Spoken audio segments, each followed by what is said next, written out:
Khulna medical college হাসপাতালের emergency operation theatre বিভাগে আগুন লাগার ঘটনা ঘটেছে। এ সময় আইসিইউ থেকে সরিয়ে নেওয়ার পর এক রোগীর মৃত্যু হয়েছে বলে জানিয়েছেন অপারেশন থিয়েটারের ইনচার্জ।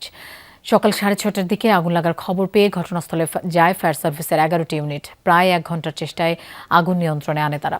ওটি ইনচার্জ ডাক্তার দিলীপ কুমার কুঞ্জু জানান, অগ্নিকাণ্ডের সময় তাড়াহুড়ো করে অনেক রোগীকে সরিয়ে নেওয়া শুরু করেন পরিবারের সদস্যরা। আইসিইউতে থাকা শারমিন নাহার নামে এক রোগীকে সরিয়ে নেওয়ার সময় অক্সিজেন সংযোগ খুলে ফেলেন স্বজনরা।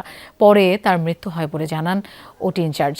এছাড়া হঠাৎ আগুন ছড়িয়ে পড়লে ওটিতে থাকা 2 জন নার্স ও একজন চিকিৎসক জানালা দিয়ে লাফ দিয়ে বাইরে বের হতে গিয়ে আহত হন। আগুন নেভাতে গিয়ে আহত হন এক ফায়ার সার্ভিস কর্মীও।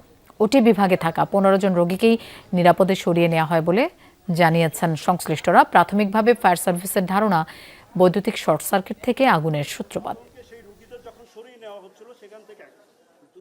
নিচে যাইয়া আমরা দেখতেছি যে আগুন উঠতে আছে, লোকজন খুব দৌড়াদৌড়ি খুব বিজিতে আছে। একটা বাচ্চা কোলে করে রাখছিল গ্রিল সহকারে, গ্রিল ধরে বাচ্চা হাতে ছিল মহিলার, সেই গ্রিলেতে লাফ দিয়ে পড়ছে। 5-10 মিনিটের ভিতরে ধোঁয়া আস্তে আস্তে বাড়তে বাড়তে অনেক জোরে বাইরে 3 তলা থেকে 4 তলার উপরে উঠে গেছে। রোগীটা ছিল ভেন্টিলেটারে, ছিল তখন উনি তো তার নিজে নিয়ে গেছে, মানে ওই তার ওর মধ্যে দিয়ে নিয়ে যাওয়ার সময় তারা তো অক্সিজেন ছাড়াই চলে গেছে।